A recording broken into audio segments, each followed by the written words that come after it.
बन्या धोई नेला चाष चिंतार पुरी जिला कणास ब्लॉक दोकंदा ग्राम पंचायत सबलंग बासिंदा ए गाँव शह शह एकर चाष जमी एवं बन्या जल प्रवेश करमितिक धान क्षेत्र में चलुची डंगा क्षतिग्रस्त धान चाष होती धान चाष क्षेत्र में बन्या जल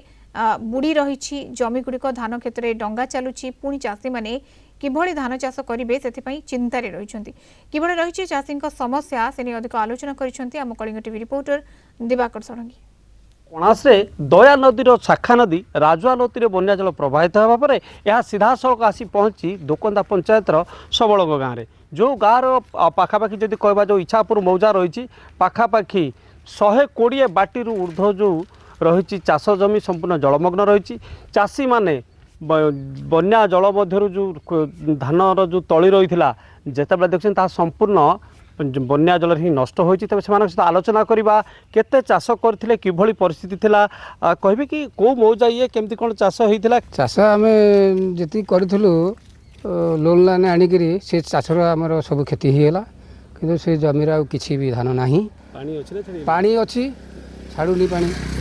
कि निष्कासन हेई पारुनी आ कोन करबे से अवस्था रे आमे अछु आ निष्कासन कहीं पानी पानी एठी राजुआ नदी लगा दबारू पानी निष्कासन हो पारना तापर दी जो 120 बाटी संपत्ति से पुच्छ होगी सब नष्ट हेले आम लोन करके चाष करूँ आ तली पकईलु धान रोक से सब पुच्छ होगी गले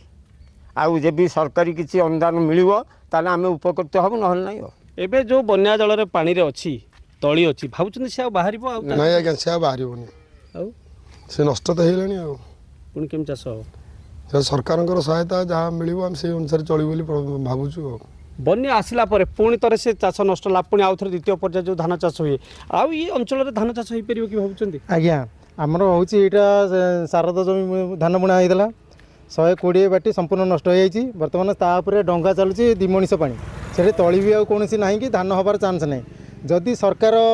माने साहाय्य करते गोटे जोड़े लिफ्ट पॉइंट बसंता टाइचन दान करी किसी परिवार पोषण करूँ ना आ किसी कर चान्स नहीं बर्तमान गहिर आमर 6 फुट पानी अच्छी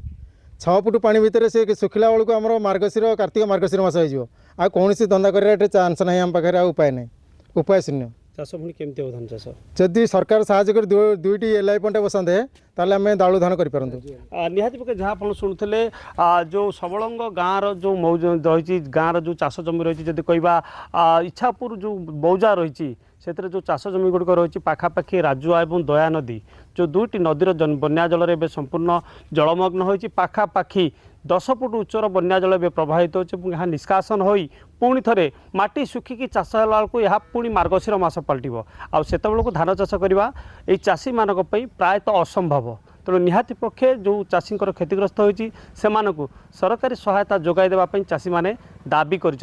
पुरी जिला कणासरू दिवाकर षडंगी कलिंग टीवी।